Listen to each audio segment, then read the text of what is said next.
state legislature. So first we got Representative Beto. You can stand up.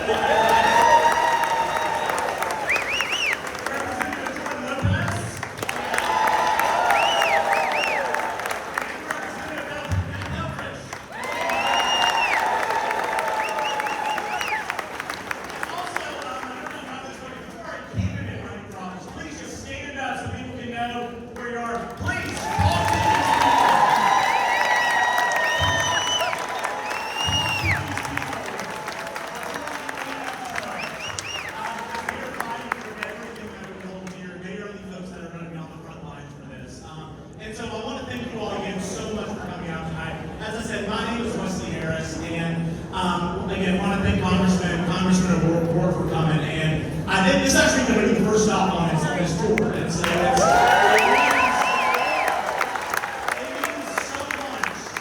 it means so much to come to North Carolina for that. And I think y'all need to know why it means so much to come to North Carolina, and simply how much power each single one of you in this room has for this upcoming election in 2026. Yeah. North Carolina is going to be the most pivotal state in the entire country.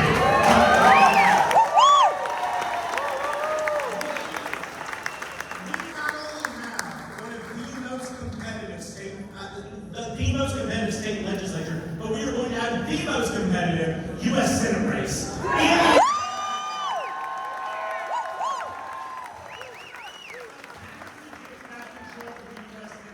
Goes through North Carolina, and everyone knows how important that is. And it starts right here in Mecklenburg County. Mecklenburg County is so freaking important. Also, shout out to Susan Rodriguez McDowell, our county commissioner. If you want to know how important both Charlotte is and how North Carolina is, it goes back to we are different than any other swing state in this entire country. If you look at every swing state that we focus on, you look at Michigan, 43% of Michigan's entire population is Detroit.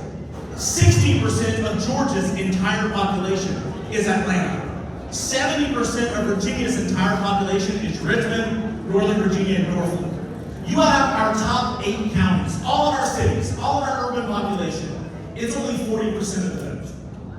What works in those other states does not work in North Carolina.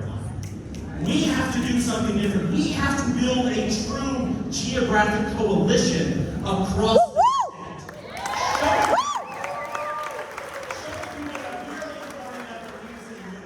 We are the party that will invest in them. We are the party that will provide them the opportunity to succeed, regardless of where they were born or how they were born.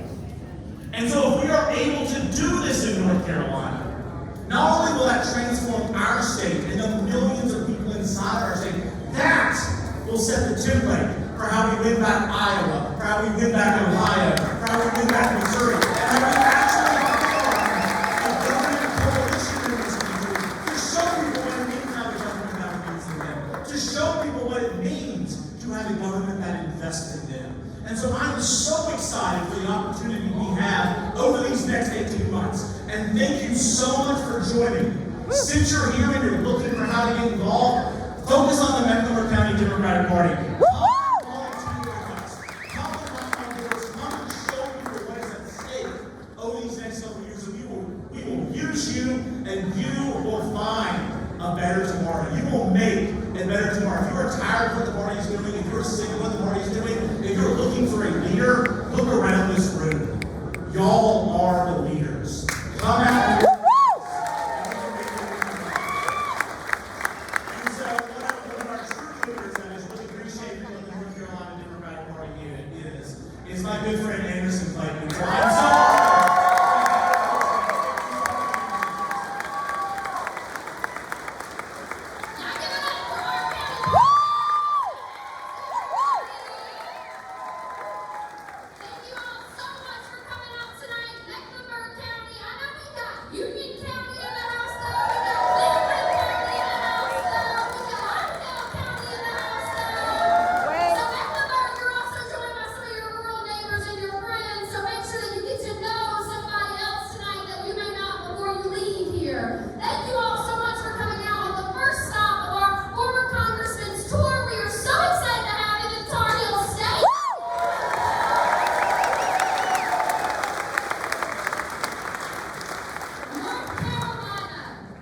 we just heard our county chair mention, North Carolina has the chance in 2026 to do what we did in 2024, which was defy national elections and national odds. We had 6 statewide wins in North Carolina alone.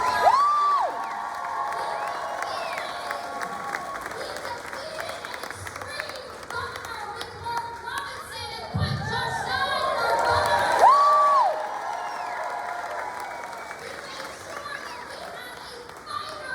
Public schools in Mowbray.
It makes me so happy to see all of you here tonight.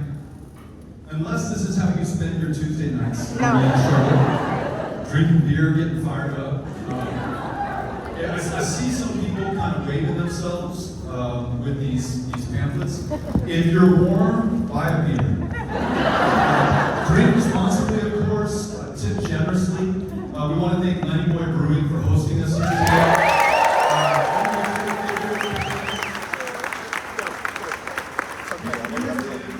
So this is one of the first times we've done this outside of Texas. But we have been holding these town hall meetings all over the state, in the places you might expect to see me, like San Antonio, or Rio Grande Valley, or outside of Dallas or Houston. Someone from the RGB. Thank you! But also Amarillo, in that liberal hotbed, Wichita Falls.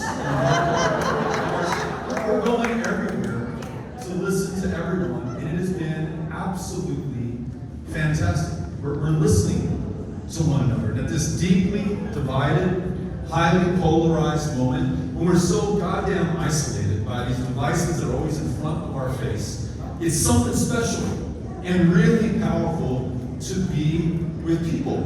And not to divide along lines of geography, as we were just hearing earlier, or race, or religion, or even party affiliation. Just Americans coming together to decide that they are going to fight for this country. And I'll tell you what, I'm learning so much by listening to the people who are coming out. So the fact that you are here today, and I'm going to speak a little bit, but then I'm going to listen to you, means the world to all of us. We're going to take this and share this as we make our way across the country and around Texas. So big thanks to Wesley for helping to organize this and to bring this together.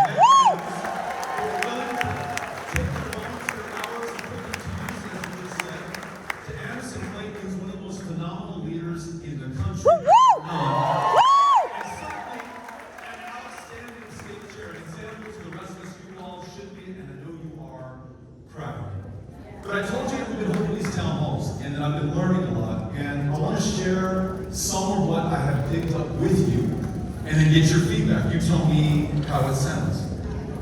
This is kind of my theory of the case, based on listening to my fellow Americans. So first thing, this is an assumption I'm going to make, you correct me if I'm wrong, but I think the reason that we're all here tonight is because we love this country. And because we see that our country is in trouble, we want to do everything we can to save it.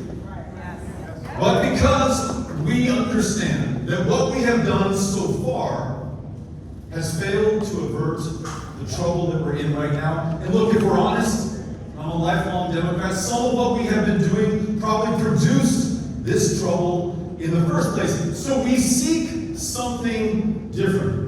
Born not out of the commerce and the science of our politics, but its common sense and its soul. Yeah. Now, to be clear, the threats to this country are the greatest we have ever faced. Yep. The power and the strength of those who are attacking this country from within, from the highest positions of power and public trust, those are the greatest we've ever seen. And the greatness of this country, our Constitution, the rule of law, the very idea of self-government has never been called into greater question. But if we want to overcome these challenges, it will not be enough to simply sound the alarm or to point to where the sky is falling in. Nor will it be sufficient to only focus on those who are screwing us, and they are, those who are screwing up right now every fucking day in this country.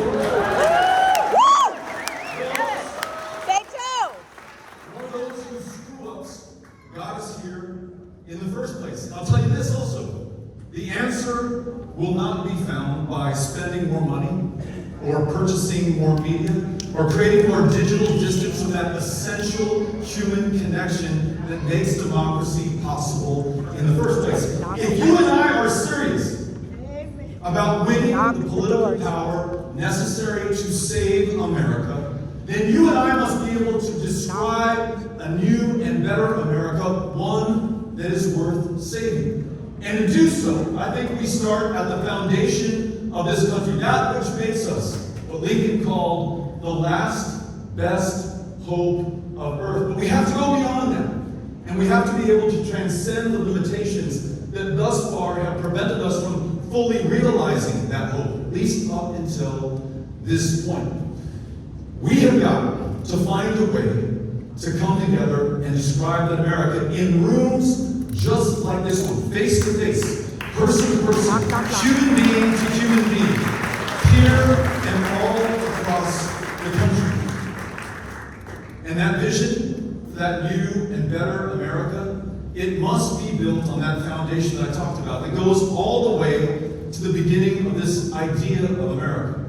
Our very reason for being as a people and as a nation, this profoundly powerful concept that all of us are created equal, and that all of us should expect to be treated equally under the law in this country. No one above it, no one below it. No tyrants, no kings, but a government of, by, and for the people. You know what I'm talking about. Yeah. That speaks to a real democracy.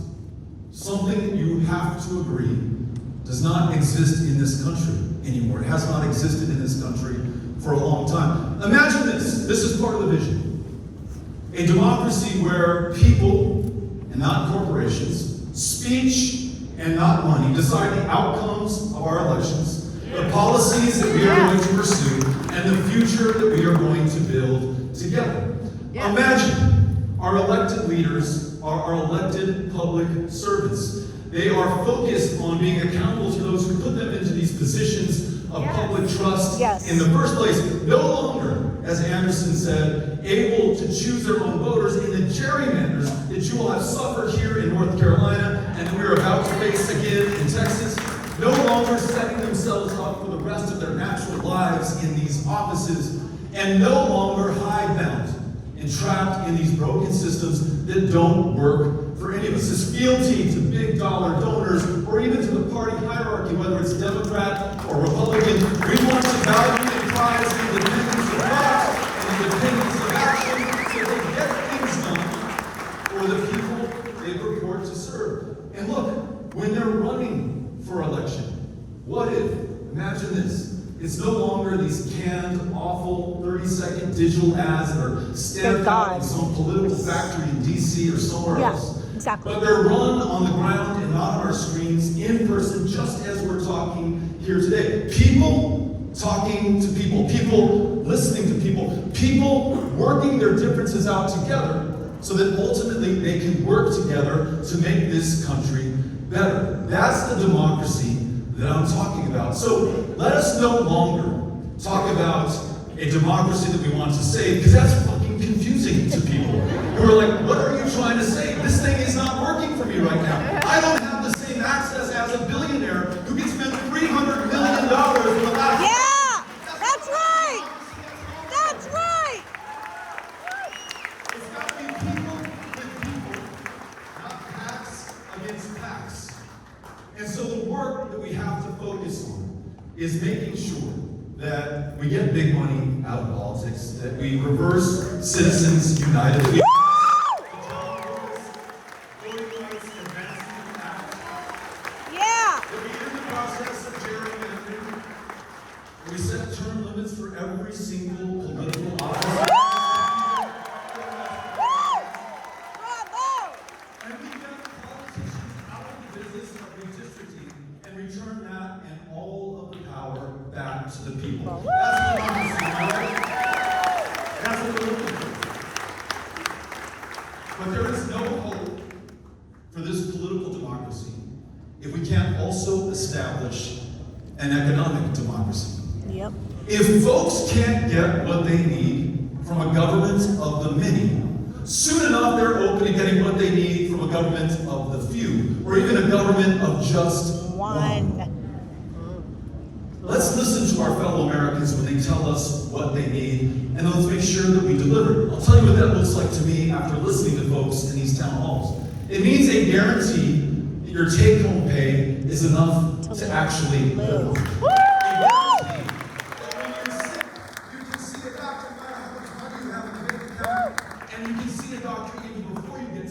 And even better, a guarantee that you have access to the healthy and fresh food, the safe drinking water, the time and space to exercise and move your body, and spend time with your friends and family, the things that keep you from getting sick in the first and make life worth living. And a guarantee that if you work for it, that you can be able to buy a home. Because too many people today are working for it and just can't get it done. That's Look, right. we have the resources to deliver what people are asking for and what they need. In fact, I think it's the best hope we have of really establishing a democracy in America. We don't lack for the resources. We're the wealthiest, the most powerful country in the whole of human history. We don't lack the resources, we just lack the political will to accomplish it. Right now,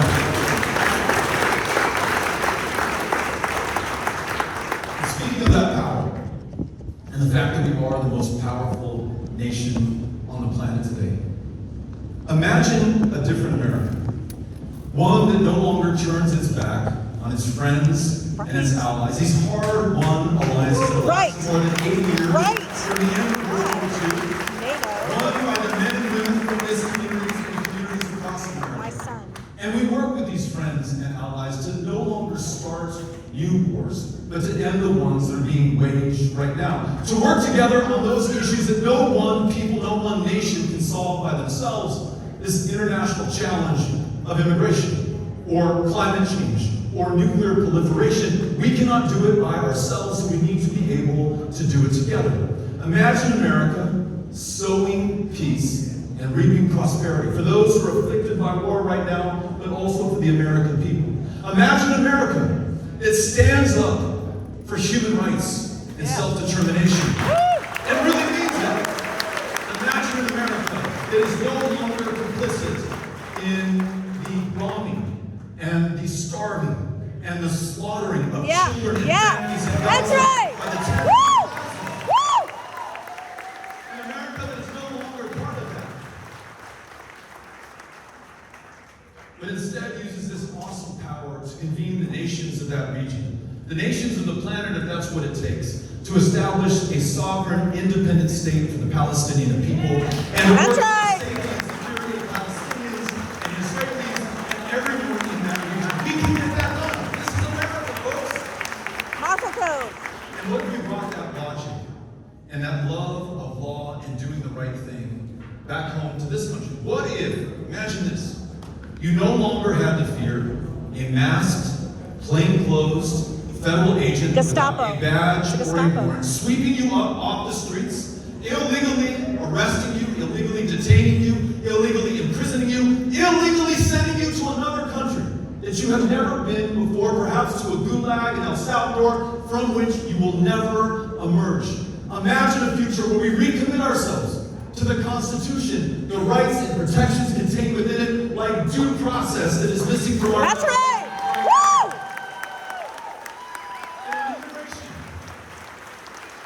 On immigration, imagine a Democratic Party, present company excluded, okay? That once it has power, starts to walk the talk. Yeah. That rewrites our immigration laws Yeah. in our own image, reflecting Yeah. our own reality. Every single dreamer legalized here in this country. That's right. Dreamers That's Party, right. legalized. Woo! Every hardworking American, Woo! food on our table, roof on our homes, doing the toughest jobs in the land, legal in America, contributing to the greatness of this country, even more so when they are U.S. citizens. And for those who want to come here and contribute their greatness to ours, we want to make sure that there is a safe and legal and orderly path for them to do that. That's a Republican, a Democrat, an independent value that we share across this country. Remember, we're all from somewhere else. That's right. Maybe your people crossed the Bering Strait 15,000 years ago. Maybe your people were brought as indentured servants. Maybe your people were brought in As bondage in slaves. the hull of a ship from Africa. Maybe your people came from Ireland, as mine did in the 19th century, because to stay in that country was to starve to death in that country. But wherever you came from, today, we're all in the same boat. And we forget that we are people of many, e pluribus unum, at our own peril. Because think about this. Have you noticed that no matter how much they tighten the controls on the border, how many sweeps and arrests and purges that they pursue across this country, no matter how cruel they are, they keep doing this stuff in America because it's not about immigration. Because you and I agree, all of us agree, that we should be able to control our borders. All of us agree that we should know who's coming into this country. All of us agree that we should be able to protect one another from violent criminals wherever they're from America or from abroad. But all of us must know that immigrants are contributing far more to the success of this country than they ever take out. That's right. Immigrants make us better by their very presence, and somebody needs to say it. I come from El Paso, Texas, one of the safest cities in America. It's one of the safest cities in America, not despite the fact that it is a city of immigrants connected to Ciudad Juarez, Mexico, but because it is a city of immigrants connected to Ciudad Juarez. It's not about immigration. Just like these attacks on the very idea of diversity or equity and inclusion, it's not about DEI. Just as these attacks on trans folks is not about trans folks. Folks, they are trying to divide us and distract us. And what are they trying to distract us from? Voting. They just passed and signed into law a dog shit bill that transfers trillions of dollars with a T Shame. from working Americans Boo. to the wealthiest people on this planet, the 1% in this country. Boo! If I were robbing you blind, I want you to look the other way as well. And that's exactly what they're doing. And look, this isn't just Donald Trump. We got to be awake to this. For the last 5 decades, $15 trillion has been transferred from the poorest working Americans to the very wealthiest, especially the 1%. Folks, this is what is happening in this country. So I want you to imagine a future where we stop shoveling trillions of dollars of wealth to people who don't even know anymore how they can spend it, and instead use it by maybe returning some of that wealth to the people who created it in the first place. That's right. Use some of those trillions to cure cancer, Alzheimer's, and diseases that we're currently dying of. Use some of those trillions to confront climate change before it's too late. Use some of those trillions to build the millions of homes that we're missing in America. Use some of those trillions to pay down the deficit and the national debt so we don't pass it on That's to our right. kids and grandkids. Let's use that money for the benefit of every single one of us. American. What do you all think? Woo!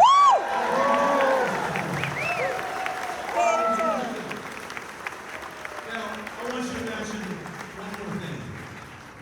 Imagine a Democratic Party that actually fights for these things. That doesn't submit, that doesn't roll over, that doesn't bend over, that doesn't tell us it's over before the fight has even That's begun. right.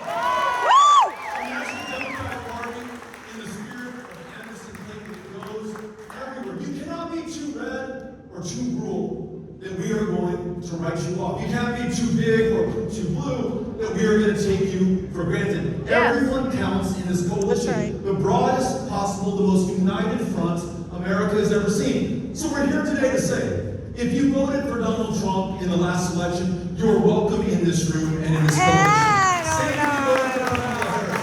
If you didn't vote at all, even better. We want to listen to you, learn from you, find out what it's going to take for you to cast that ballot in 2026. 26. We have to have a national party that goes everywhere, not just to the swing states, but I'm talking Alabama, I'm talking Mississippi, I'm talking Texas too. And in North Carolina, the national party can't just parachute in when the polls are good and leave when they're not. They've got to be able to support Anderson so that we recruit the best possible candidates, and we sweep the tables, run the legislature, and deliver for the people.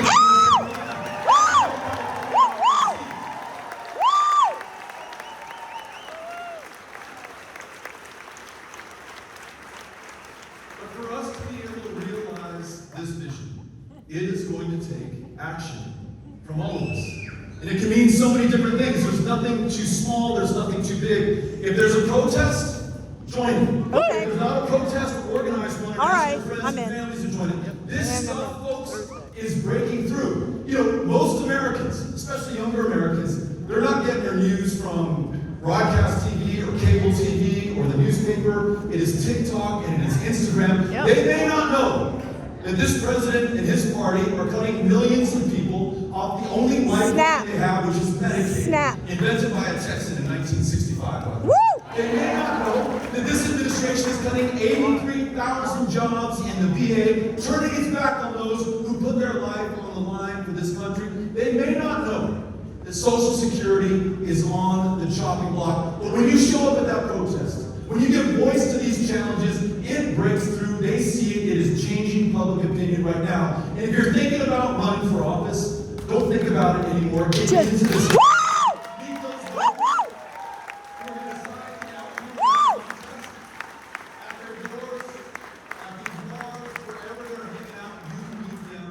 There. And if you have time to volunteer, and I know you do because you're here right now, I want you to look at the Mech Dems and what Wesley is doing. Right now, we can be registering voters. We're going to be ready to vote in this next election. We can be listening to voters and understand how to connect the dots to the candidates who will make their lives better. There are volunteers from the Mech Dems here. We want you to sign up with them right now.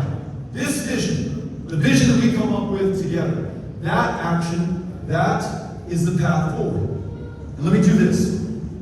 For anyone who doubts the possibility that we can come through, and I recognize that the days are very dark right now. We are right God, up yes. on the edge. Yeah. I just want you to think about it and remember who we are, what we're made of, and where we come from. Más o menos 249 years ago, we defeated the biggest, most powerful empire on the planet to win our independence. It wasn't but 90 years later that we brought the Confederacy to its knees and defeated it and ended slavery. Woo! It wasn't but 80 years later that young men from this community and young men from my community landed on those beaches in 1944 in Normandy, France, to defeat fascism half the world away in order to save this democracy here at home. And a little bit closer to where we are, 1960. 4 in Greensboro catalyzed the Civil War. They inspired a 19-year-old John Lewis, who in 1965 would cross the Edmund Bridge and himself and all of us win voting rights and attempt to create that true democracy that we're talking about. And it wasn't too much long after that, in 1973, that 3 very young Texas women prevailed upon an all-male United States Supreme Court to win the Roe versus Wade decision to strip women of their own body and their own future. Message to the world: do not fuck with the women of Texas because they will not anything to bring to the table. And I'm sure that holds true for the women of North Carolina. That's right. Look, we are the heirs to all of this service, all of this struggle, all of this sacrifice that I just described and that has preceded us. What you and I do with this great inheritance is going to define us in the eyes of history, in our kids, and our grandkids, and it will determine what is possible for America.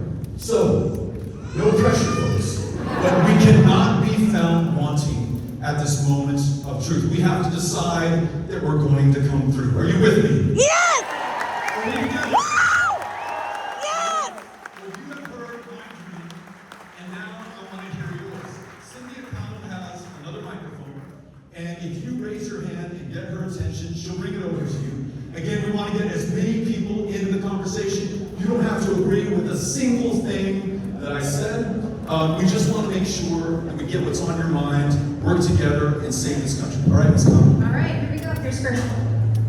My understanding is that in North Carolina, our election boards are now majority Republican. How can we fight that? So this is about this thing that I just talked about earlier. We are a democracy right now in name only. Yeah. You know, I talked about John Lewis in 1965. He gave President LBJ the power he needed to pass the Voting Rights Act of that same year. It was reauthorized in 1975 thanks to my fellow Texan Barbara Jordan. It was authorized in 1980. Everything's fine, right? Until in 2013, the Roberts Court, in their infinite wisdom, the decision Shelby versus Holder says, we've had too much voting rights in this country. We can trust the politicians in power, and racism in America a thing of the past.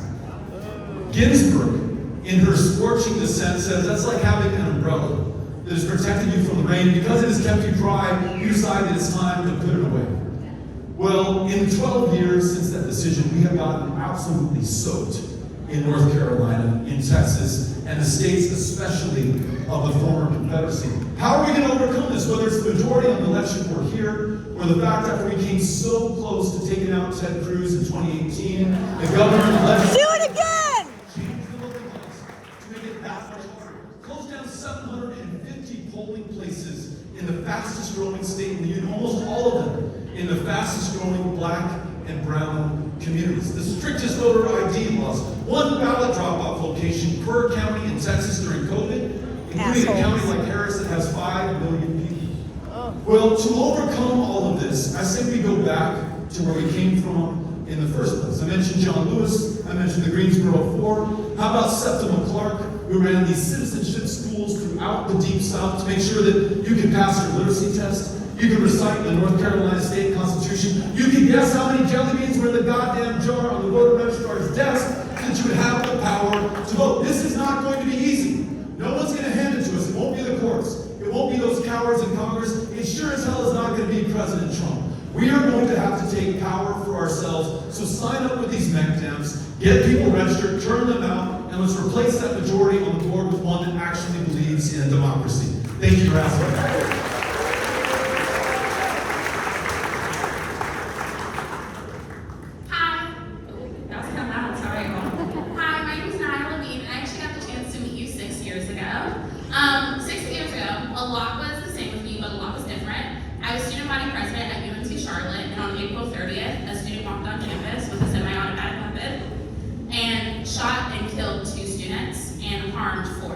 So my question for you today is how are we going to make our college campuses safer?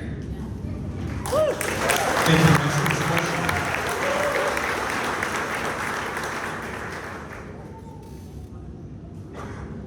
It's hard. The honest answer to this question is I don't know. And the last thing I want to do is give you or anyone else here any false hope. I mean, in 2022, I was running for governor in the state of Texas. And on the ballot was, among other things, the most obscene abortion ban in America. There's no exception for rape or incest or life alone. On the ballot was the fact that in the energy capital of the world, the geniuses in the Capitol could not keep the lights or the power or the heat running in February of 2021. 700 Texans died, most of them froze to death in their homes. That was on the ballot. You know what else was on the ballot? In May of that year, an 18-year-old legally purchased 2 AR-15s, hundreds of rounds of ammunition, and walked into Robb Elementary in Uvalde, Texas. And he took the lives of 19 beautiful children whose bodies could only be identified by the fucking shoes they were wearing because they were so disfigured by that high-impact, high-velocity round that absolutely tore up their faces and their bodies. Along with them died 2 of their heroic, noble, beautiful teachers. And yet, 9 million registered Texans who had every right and capacity to vote didn't cast a ballot. Now, I don't know the reason for each and every single one of them. You know, Texas makes it harder than any other state to vote, makes it harder than any other state to register. But what I'm going to guess is there are a lot of people your age, a lot of people just like you who say, you know, I saw Sandy Hook and they didn't do jack shit.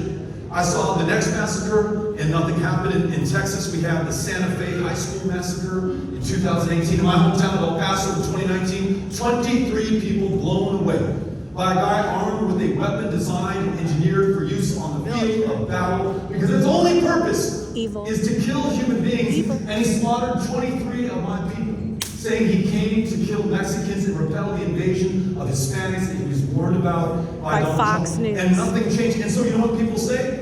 And they're not done for coming to this conclusion. It's only logical. I vote, nothing changes. I don't vote, nothing changes. Why should I even get my hopes up?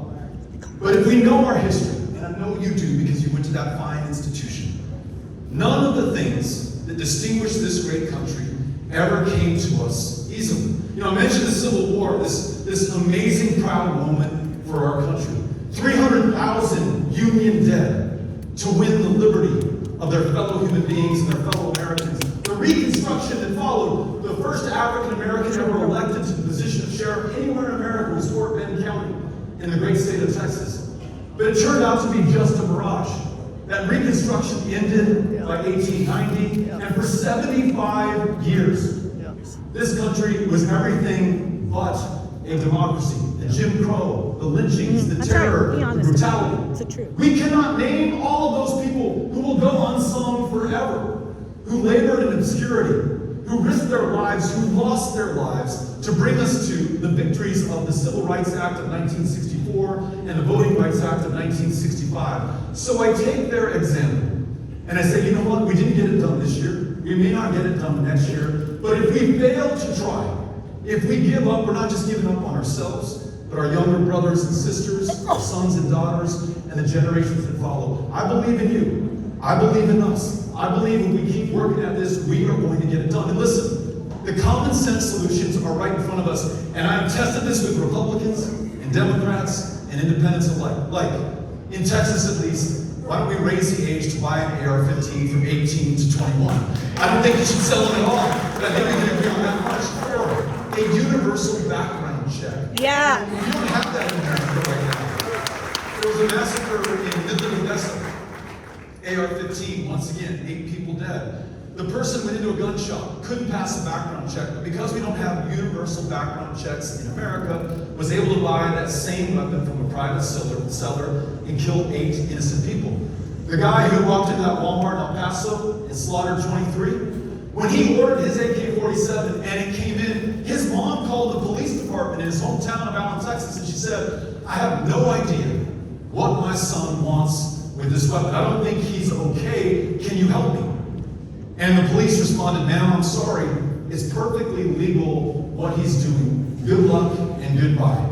Within days, he would drive the 600 miles to El Paso and kill those people. What if we had a red flag law or an extreme risk protection law? Yeah. So when the mom calls the police can come in using due process, remove that weapon from his care so he doesn't harm himself or anybody else. We have to keep advocating for these things, listening to people who feel differently than we do, and find the consensus. And I know this is a 4-letter word in America right now, but even the compromise to make something better than what we have right now. So please do not give in and do not give up. Keep the faith and keep up the fight. Thank you for saying that.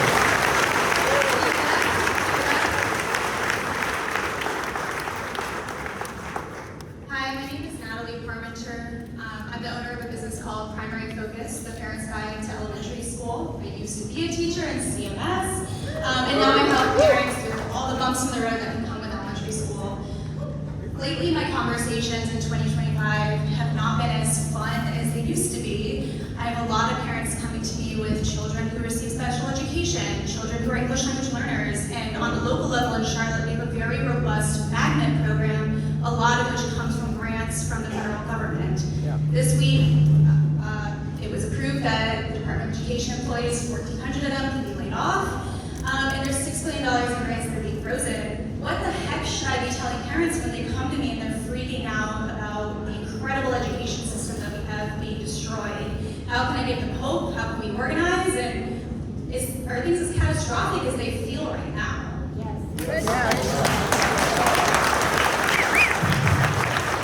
I think the answer to your question is yes. They are as catastrophic as they are right now. They are as bad as you just described.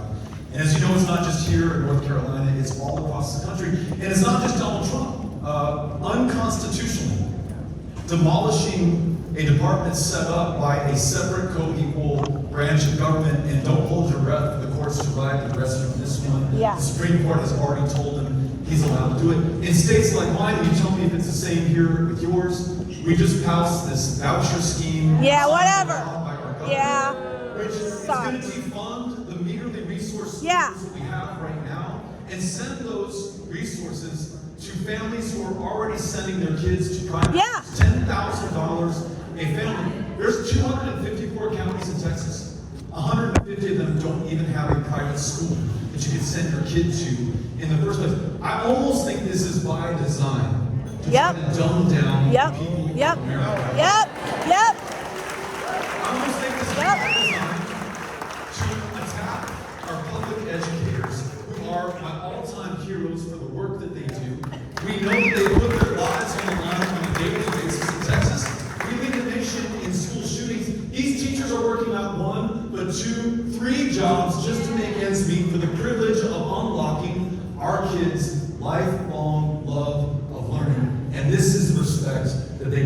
right now. The only way out is going to be through.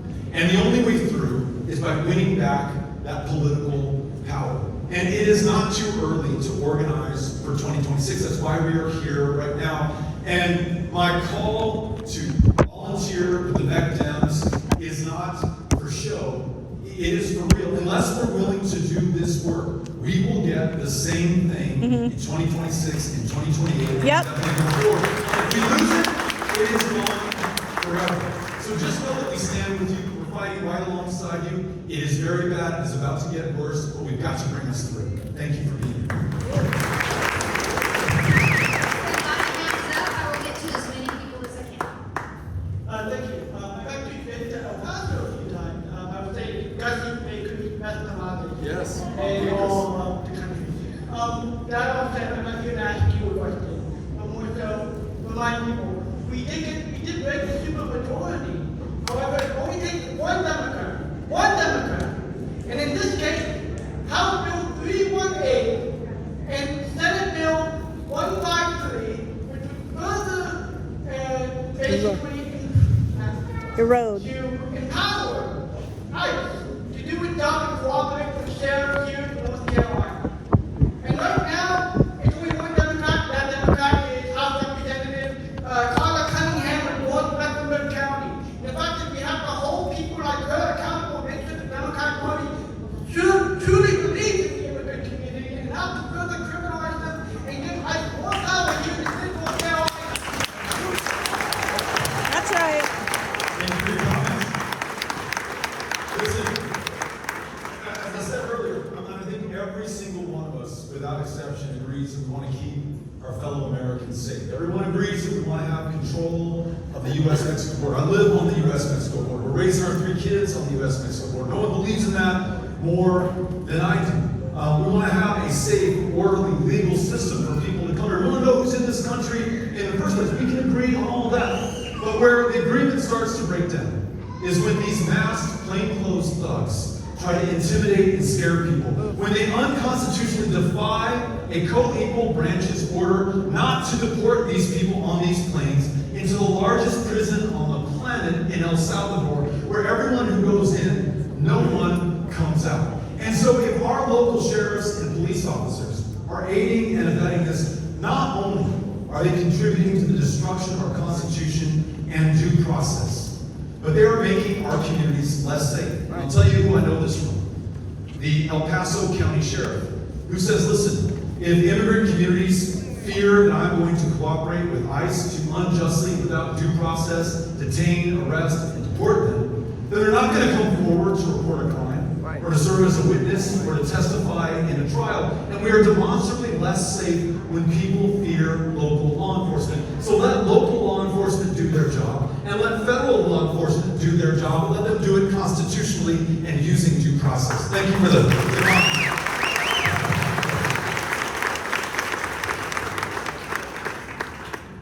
Oh, my Navy veteran? Okay, all veterans.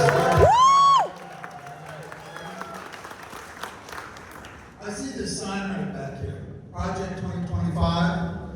I want to know that we are going to have the Democratic Project 2029 and 2022? take back everything. Garbage has taken from us and continues to take from us. The Supreme Court has been over today and told Trump, yeah, you can kill the Department of Education. And just like you said, a stupid American is a Republican American. I'm sorry. And for the Republican that's here spying on us, you take that back to your people and you let them know we are going to kick your Yes! Woo!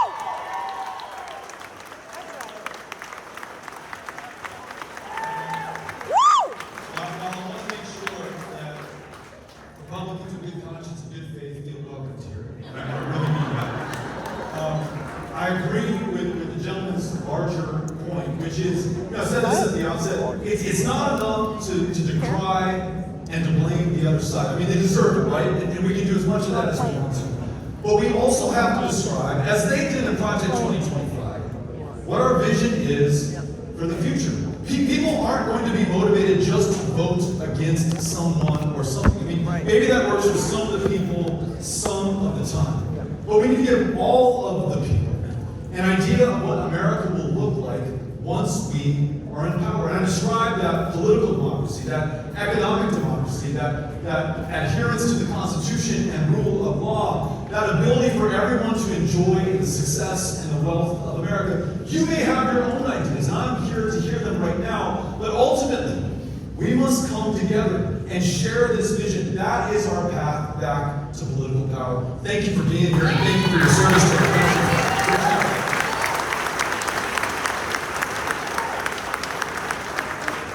Hi, guys. Thank you for being here. I helped the campus for you in 2018 in Austin during your Senate race, so very glad to be a stop here in Charlotte.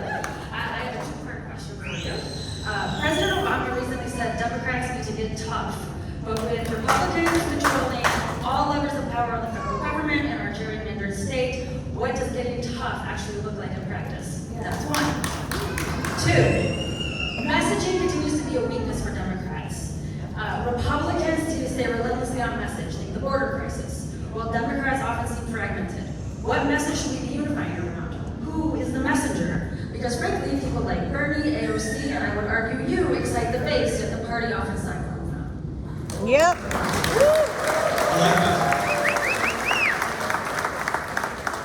I mean, I think it is absolutely clear from all of you here this evening, and from everyone else that I listen to around the country, that we want to fight. You know, there's some in our party, and you've heard them, who literally have said we need to roll over and play dead and let it pass. You know, Chuck Schumer, in his infinite wisdom, said we just have to rope-a-dope Trump until his approval rating goes under 41%. Can you believe that he voted for that continuing resolution that gave Elon Musk and Donald Trump a blank check? That guy's in our own party with friends like these. Now, look at your governor, or the governor of Pennsylvania, the governor of Maryland, the governor of the great state of California. Those people have fight in their blood. And I guarantee you, if we get behind them and let them know that these are unusual times that demand unusual solutions, we are being attacked on a daily basis, and we need to fight back, or we are going to lose what we have forever. Then I bet you that they are going to find the strength and the power they need to come through. You see what Trump is doing right now. Absolutely defying the law with these executive orders, removing citizenship from people who are guaranteed citizenship. So the 14th Amendment was confirmed and ratified in 1868. And you know what? He doesn't the guy care. might really succeed. We need that level of creativity, just not so evil.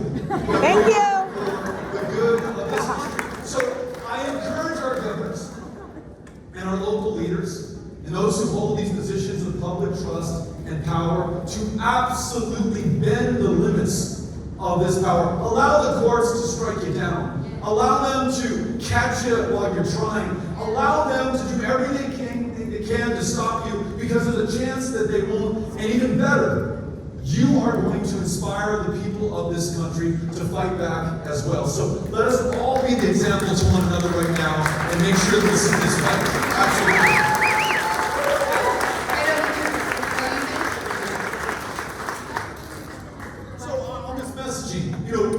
This blizzard of bizarre stuff that is absolutely just flying at us from Donald Trump on a daily basis. You know, he doesn't want us to think about the Epstein list anymore, right? Yep. So he's going to probably tell us he's going to invade Greenland again, or take Canada as the 51st state, or say something else to distract us or divide us.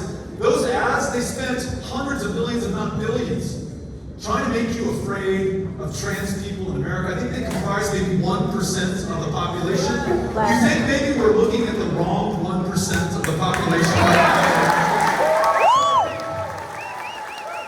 think the message, when they try to bait us on immigration, when they try to bait us on DEI, when they try to bait us on trans, to say, we're not taking the bait. We know that you're robbing us blind right now. We want the resources, the money, and the wealth back for the people of this country. Give them what they need. And when people see us fighting for them, and more importantly, delivering for them, they are going to vote for us in these elections and keep this democracy alive. Thank you. Good evening, and thank you for coming to Charlotte. I came here to help you out a little bit. We talked about messaging in the Democratic Party.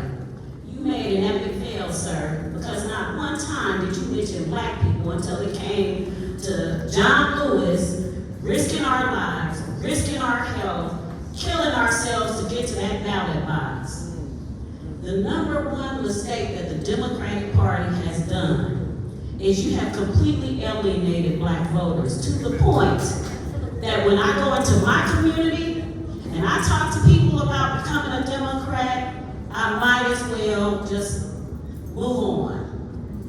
What young people have told me, and specifically young black men, is that they don't have a solution for me. When they tell you they don't want to vote, they're not stupid. They see that the Democratic Party has never brought reparations as a platform. Let me tell you something. Look at the statistics. Black women marched to those damn polls like it was no tomorrow. 90%. My sisters went with their big hats. They went for Kamala Harris's shirts. We talked to our friends, our neighbors, and our community. And the thank you that we get is that we're not even mentioned in these speeches until it's time to talk about what we did in the civil rights movement. We need a new day for black people. My hero, Mary McLeod Bethune, said something. She said, "What does democracy mean to me?" Well, let me tell you something. The things you feel right now, black people have felt for generations. The things that we see right now, black people could write a book on the things that you stood there and talked about. But you know what you didn't do? What are you going to do for black people? Are you going to uplift reparations? Are you going to give us economic freedom in this country? Am I going to have to beg, borrow, and steal to have my children educated? And for these young black men, we need to create conditions that support safe communities. Let's get rid of the police by giving them jobs and some damn more than hope. Amen. I came here to tell you all that I am a Democrat today, but it won't be forever. You keep coming up here, talking this stuff, and not speaking to me so that I can deliver a message to my community. We got a problem. We have a serious problem. The messaging is not the problem, it's our own morality in this Democratic Party. And I know I've been long-winded, so I'm gonna wrap it up with this. I believe in every person in this room. What I'm saying is not racist statements. I'm trying to help a party that is struggling with its own morality while attacking an immoral thing. When you go into these rooms, I don't give a damn if it's no black people there. You better start saying our name. Black people. We vote. We take a stand in the Democratic Party. 90% of black women march to those damn polls. 80% of black men went and did. And if we're disenfranchised, it's because we see our grandparents doing something that doesn't mean a single thing for our younger generation. I went on a tangent. Thank you.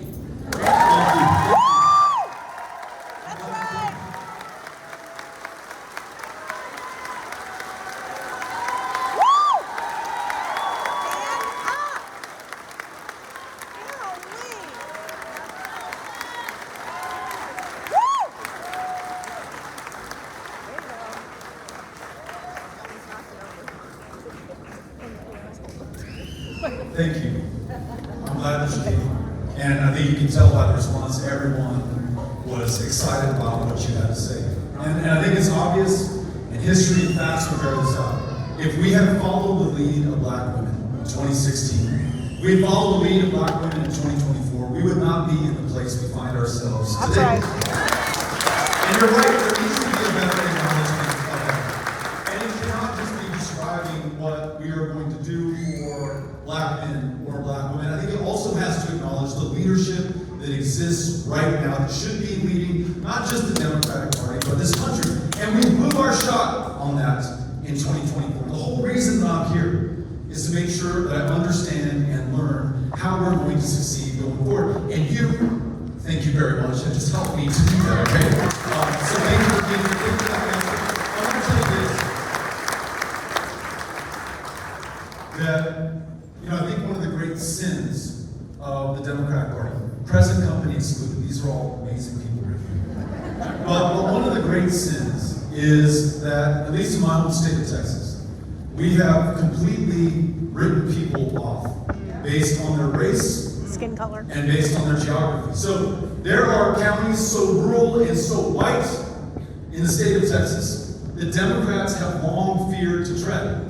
And that means Republicans don't even have to bother to show up. And those folks are functionally going unrepresented. By that same token, and this is the great sin I was talking about, Democrats, present company excluded, have so taken for granted the votes of black women and black men. They have stopped showing up to listen to them, to learn from them, to fight right alongside them. It should then be no surprise that we ended up with the result that we faced in November of 2024.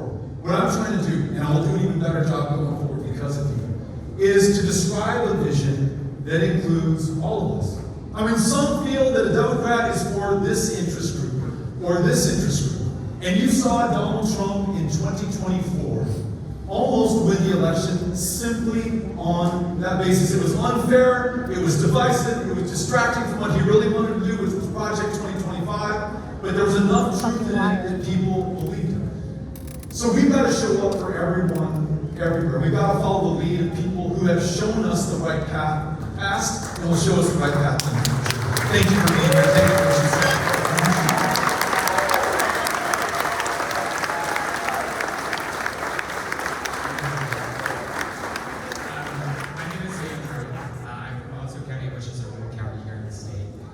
But next year in the fall, I'll be a senior at Harvard College. And my concern is that the Trump administration has been repeatedly attacking my university. I have friends who are afraid to leave the country, fearing that they're not going to be able to get back in. I have friends who were crying because they didn't want to leave the classroom or walk back to their dorm rooms because they thought they were going to be picked up by ICE. They claim that we're anti-Semitic, that we push DEI. What do you have to say for protecting both public and private universities from undue government interference? Yeah.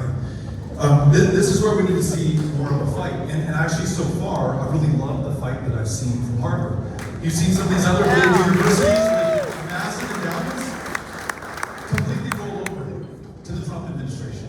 Allow the Trump administration literally to direct and to control their institutions, which should be independent, which should prioritize free speech, which should be the best of who we are in America, and we're about to lose that right now.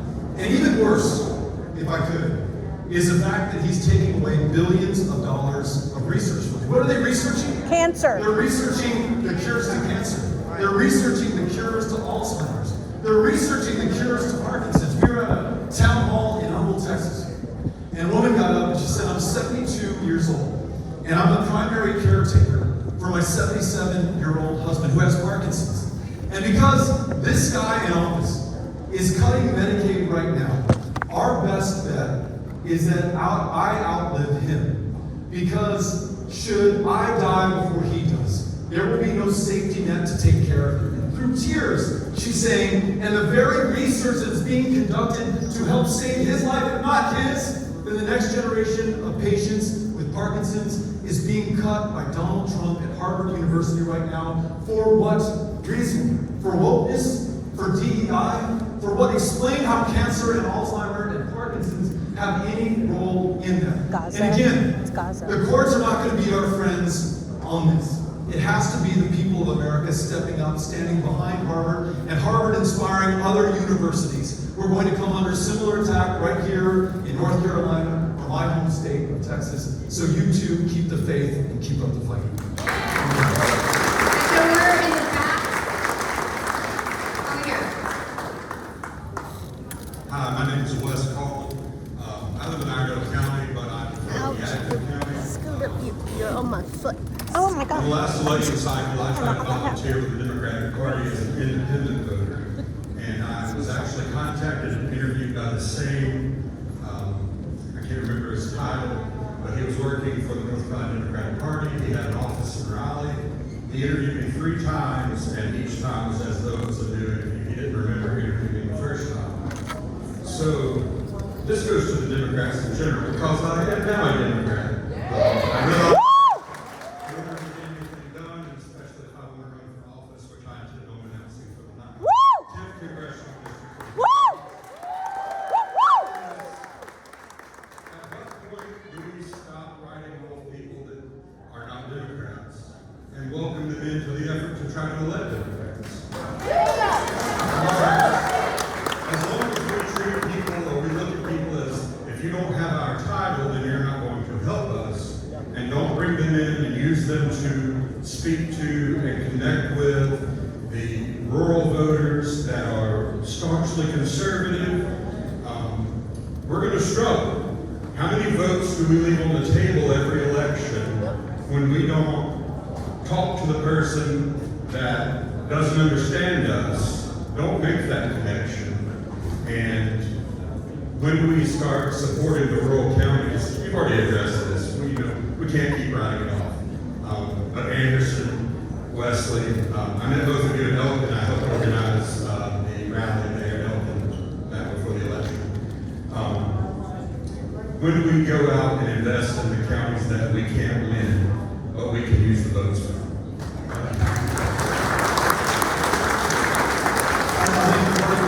Is in total agreement. We just literally mathematically, if nothing else, can't afford to write anybody off. I mean, we cannot be in the business of excommunication.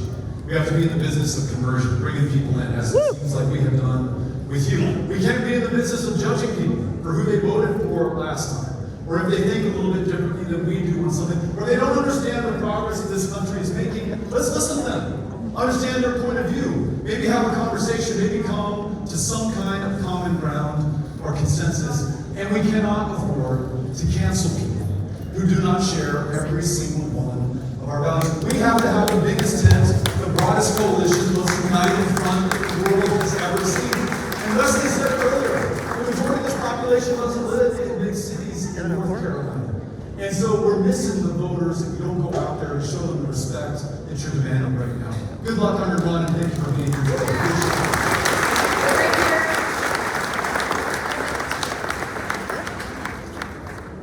So I have time for 3 more questions. Me? Question? Mr. Parker, I have a question. and I really appreciate your commenting, taking out directly on the state's resolution regarding Palestine and the Israeli government's continued destruction of the area. I'm a 22-year retired United States Marine. Booyah! Booyah! Spent my career shortly after Vietnam, serving proudly to service of this country.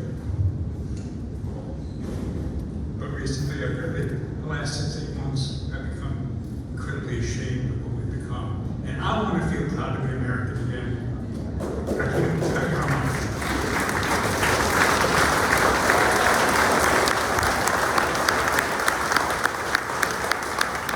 My question kind of involves something you've kind of addressed or touched on before, and that is my biggest fear, my biggest concern about the current administration is Stephen Miller's Gestapo squads Yeah. pulling people off the Ice. street with no identification, no warrant, just taking them off the street. And what my fear is that this is going to become normalized, and that cannot happen. And so I was wondering if you might address how we might be able to prevent or mitigate this normalization of the Gestapo. Stasi coming into our communities. Thank you. Yeah.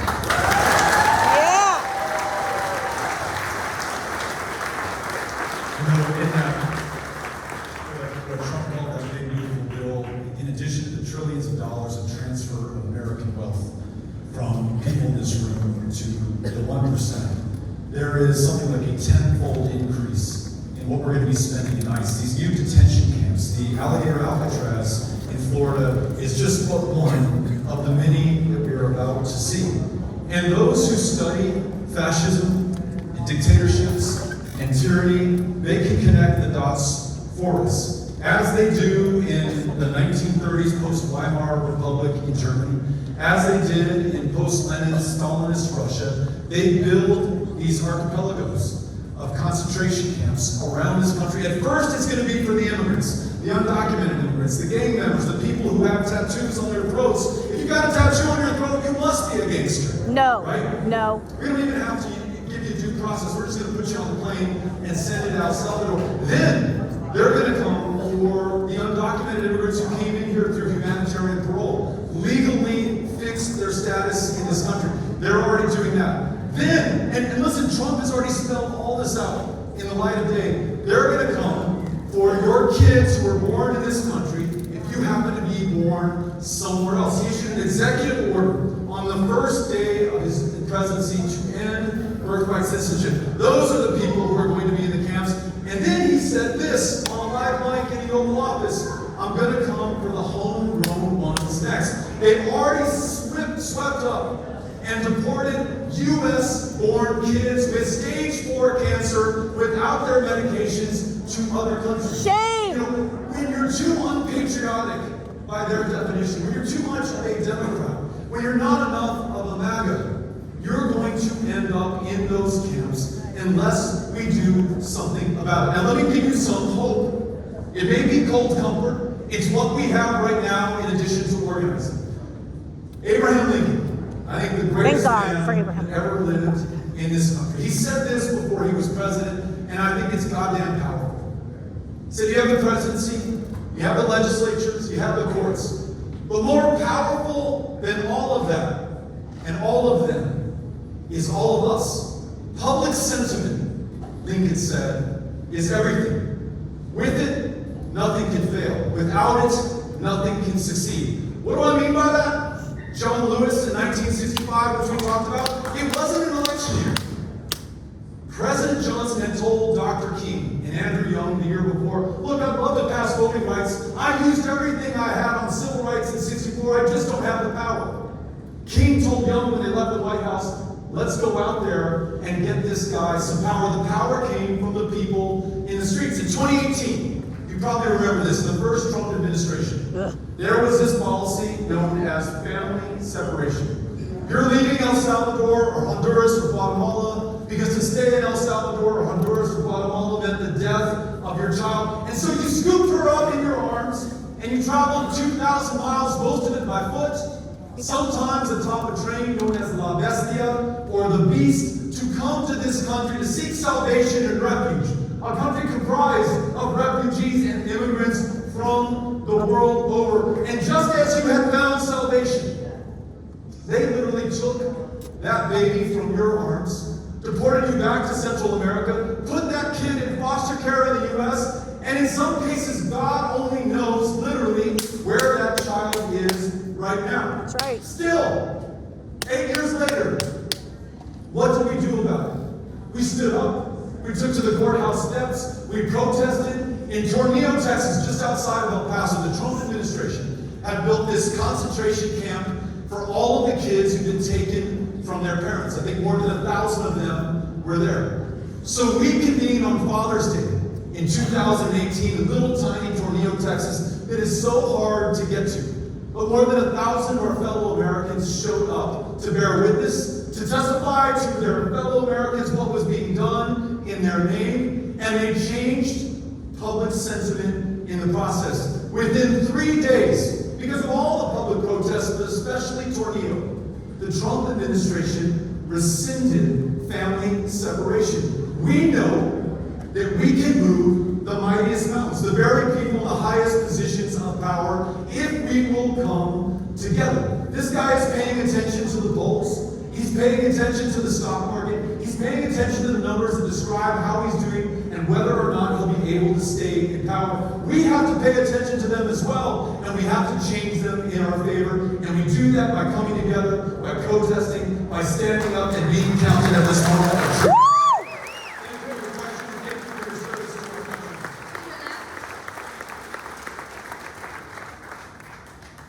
Hi, my name is Megan Sanford. I'm a school librarian